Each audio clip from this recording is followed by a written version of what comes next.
Alright, we're going to show you the way that my wife Tasha and I duo Crystal Cove. We'll see how this uploads. It's a little longer video than we typically do, but we'll give it a shot. We are both level 15, so we're going to go in at level 20 on the Crystal Cove so that we get the maximum amount of green crystals. And we're going to step in now. Alright, we split the chores up. Tasha's basically going to buy everything and then lay line. I'm going to clear and basically scout. She's turned in a teleporter wreck to give me a teleporter immediately. If you have wrecks at the beginning, that can help speed things up. First thing I do is pick up the side torches here, lay a path directly into the south where there's always a couple of purples, and that gives us basically enough to buy most everything. Laid a couple of torches.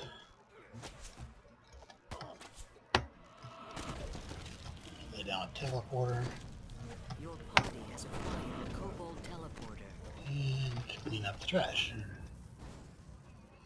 Alright, there will be an incoming shortly, but it hasn't hit yet, so I'm going to go ahead and come over to the west, which is the direction we usually start, and start cleaning up some of these archers, skeletons that are over here. The foreman's voice echoes in the cave. Incoming! Alright, I'm going to look north, and there's no crystals in sight. That means there's almost always just one further north, so we're going to skip that. Going to go down and scout to the south now. Alright, I caught a ghost, so take care of that first. And head on south. This is the path I typically... Uh-oh, we have a dead kobold already. Where did that happen? I didn't see the incoming. Alright, I will detour back to the beginning and see where those buggers are.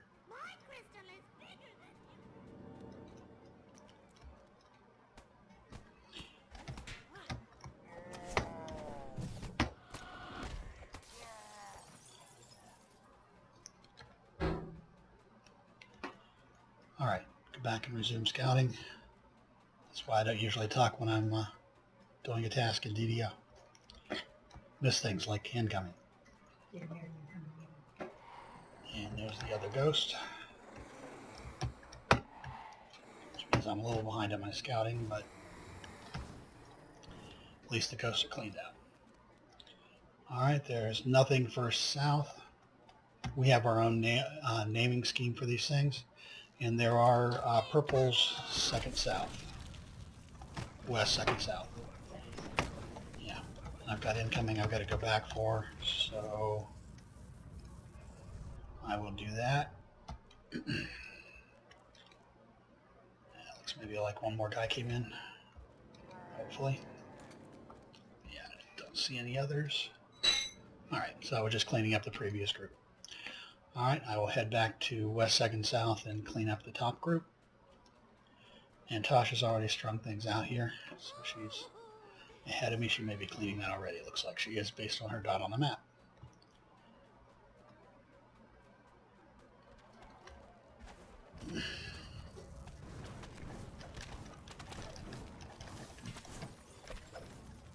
Alright, you can look through here and you can see there's not anything far west south. So I will go back up and head straight west. There's always a couple of purples out here.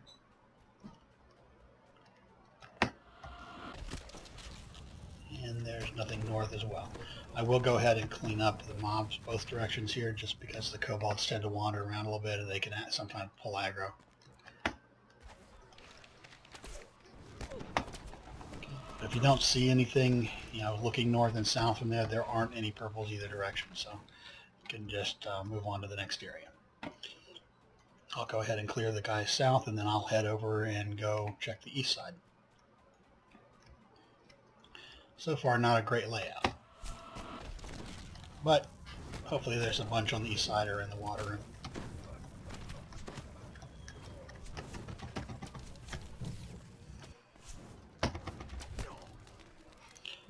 Alright, that clears all of the normal mobs on this side. So we will head east. Yeah, we're just short of quota, and once you hit quota, Jack starts to come. So I will clear up this incoming, and then depending on where we are, I may head and look for Jack instead of trying to clear east, or I may try to look at quickly east and see if we haven't quite got quota yet. Once you hit your quota, though, you only have about 30 or 40 seconds before Jack's going to show up. So it's a good idea to be prepared for that and go find him before he finds your kobolds. There are crystals all the way straight east, but don't see anything on east first north. Is there anything all west? Just the normal, all the way west, there's only the normal ones straight. Okay, we still don't quite have quota, but I'm going to go ahead and get down there and get in position, because once we get 3 more crystals through, we'll have quota, and Jack will spawn. There's quota. Now Jack always comes one of 2 directions. He either spawns way down in the bowling alley and then comes up this way, basically from straight ahead of where I'm facing now, or he spawns down here in this room and he comes, there he is there. So quickly pop my Death Ward pot and start working on Jack. Pop a couple of clickies. I just don't like it if I stick around. If he sticks around too long, he's likely to get me danced, which is no fun. Alright. And he's just about done. Alright. There are purples first all the way south and towards the south center. I don't know if we want to get them or not. On the west side, all the way south? Yeah, west side all the way south. If you're already going east, we'll see if we get... Okay. They're all the way south. There's nothing before that. I'll go all the way south. Okay, I've got 1 torch there from the beginning, so I'll plant that in the middle, and that'll hook up with Tasha's stuff when she heads down there. Okay, I will head back over to the east side and take a look over there. Now we know there's stuff all the way east, and I looked up east first north, and I didn't see any purples, which typically mean there aren't any there at all. So I'm going to go up there, but that's just to clear the skeletons that are there, so that let me kill this name guy first. And there's him coming behind me too, so I'll take care of that.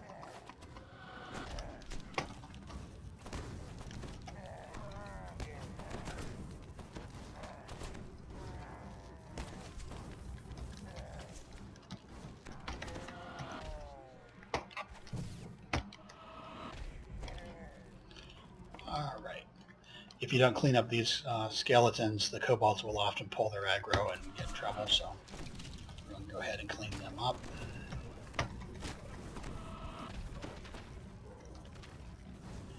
Alright, that's the only ones that will be here in east first north, so I will head over and look far east north now. Again, that's our naming scheme. Other people use other naming schemes, but that's the one that works well for us. Alright, far east north also has crystals. Sir, that's fine. Need help? Okay.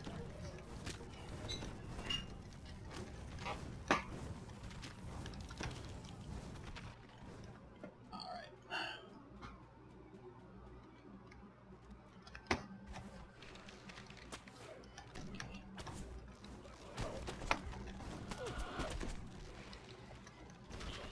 Okay, the far east north only has crystals in the bottom section, so you don't need to go to the top. And I haven't cleared the top.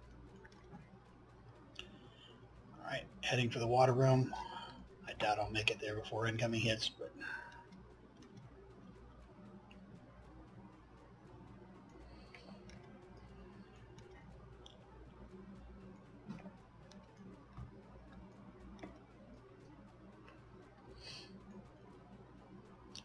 Alright, I'm going to peek around this corner, see if I can't confuse one of those guys. Yes, I can.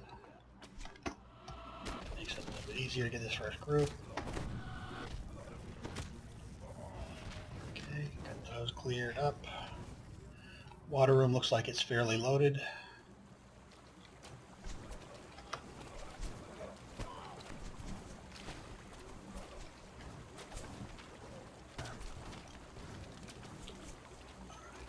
Yeah, it looks like there's 10 or so down here.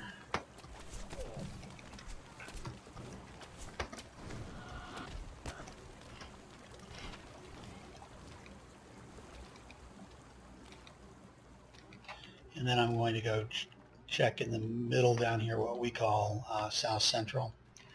And there are crystals in South Central as well. Oh, and one. Right.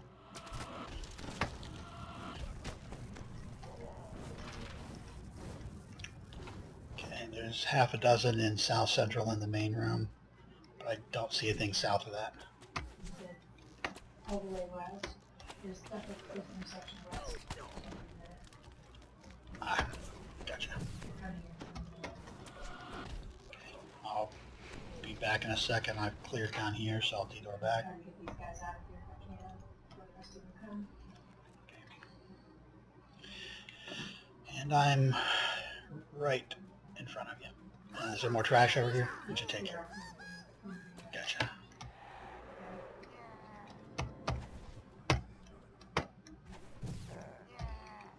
All right.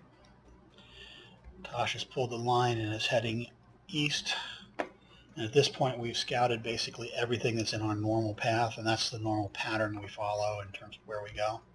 And it's just wherever the purple fields are is kind of directs where we lay line. And she's laid everything around here. Another thing to note is if you get close to purples, they sometimes start smoking at that point. You actually trigger them to smoke. So we typically try to run, kind of the other side of the pathway whenever it's possible. And that way the purples last a little longer. Incoming. There was an incoming, so I've headed back to the middle. I'm not seeing them yet.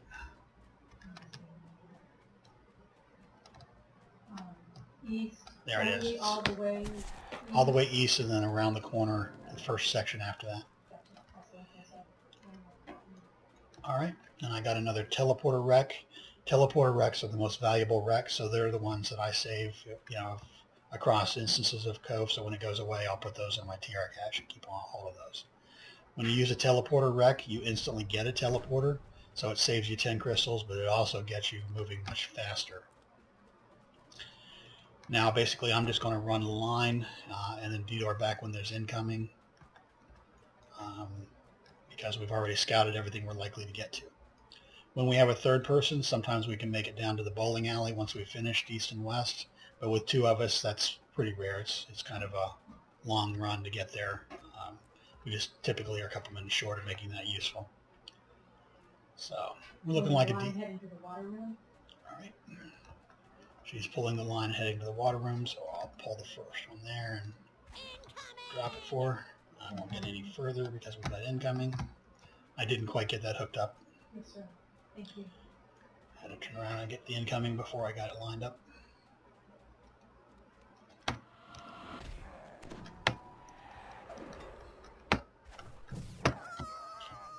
Okay, clean that up. There's usually 3 or 4 together, so that was either a straggler for the previous group or he's out in front of the rest of the group, so I'll go take a look.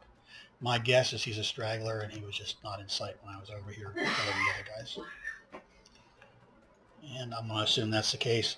Now they're not close enough, so if they come in, they should trigger the foreman DL incoming again if there's another group coming. All right, head over here and check the line out. And everything's clear so far. You get a lot of spawns, and when there's 2 of you running at this, it's a little tight, so it pays to try to have somebody running the line as you get towards the end. The spawns get tougher as you go. Their CR goes up a little bit each wave, so the later spawns can kill kobolds quicker.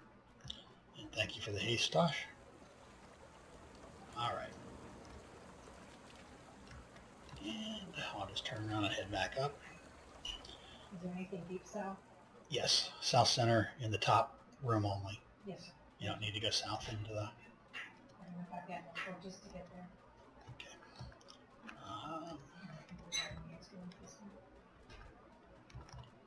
I do not have a torch rack. I do. I do know that.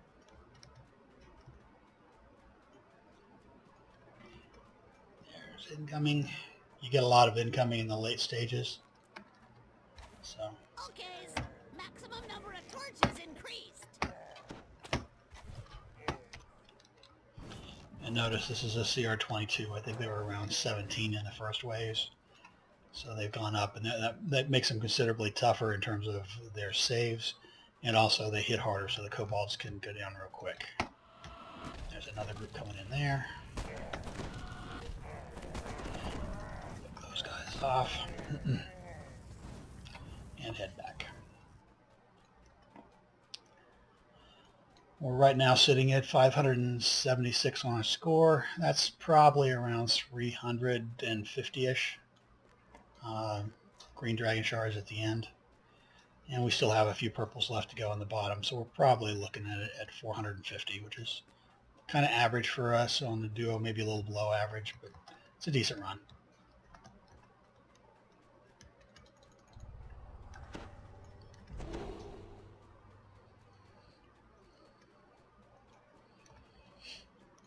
All right.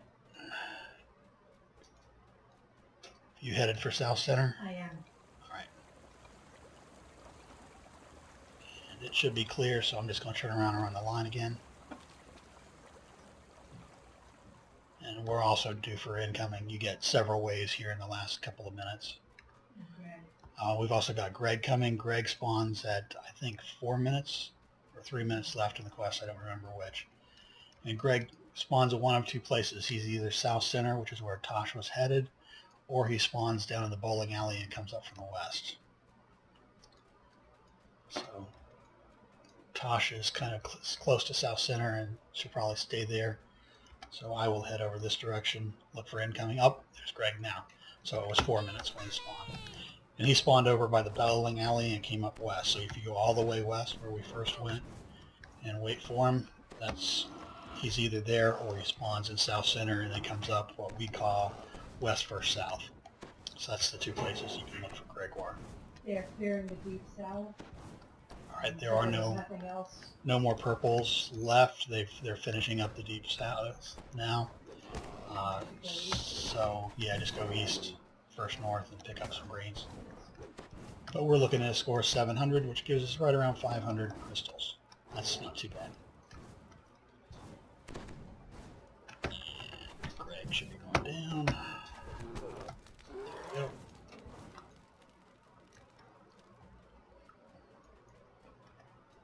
All right. Since have they picked up everything over there? Should I break the line? First east. Okay. She's breaking the line and pulling it this way, so I will get them started this way a little bit faster. And I got a healing torch from Gregoire, so I'll drop that down as well. That'll get them started. They're also bunched up here, so I will use one of my haste clickies. Tasha's also been hasting them since she's on a bard. If I were going to set up to run Cove, I would have taken haste on my warlock as well, but I don't typically take it. There's other spells that I value a little higher. But in Crystal Cove, it's invaluable because you get a lot more crystals if you can keep them moving faster. Minute and a half to go. We're sitting at 714 score and a little over 500 crystals, or dragon shards, I think. I'll just camp out here because you could get 2 more spawns in short order. Sometimes you do, sometimes you don't. But they're tougher spawns, so I just want to be ready for them. Maybe come over here and peek over the ledge and make sure there's nobody to the east, because sometimes they'll spawn right there just out of sight of the foreman, so he won't yell, and they'll beat up on your kobolds.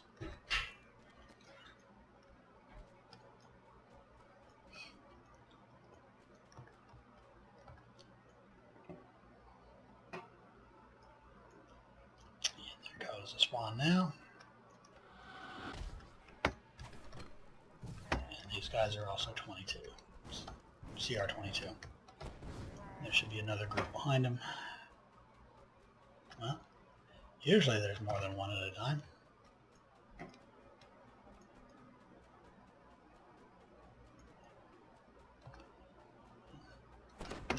they're caught up with the skeletons. That's why they're still out there. Do everything in an instant to catch back up with me, so more things are caught into my Everards, and then take them down. On this east first north, there's always one crystal up there, but if there's not more, it's not worth going there. So I check at the beginning, and if it's not there, we go on. And there we go, 20-minute completion, 513 shards with a duo of Crystal Cove. Thank you for watching.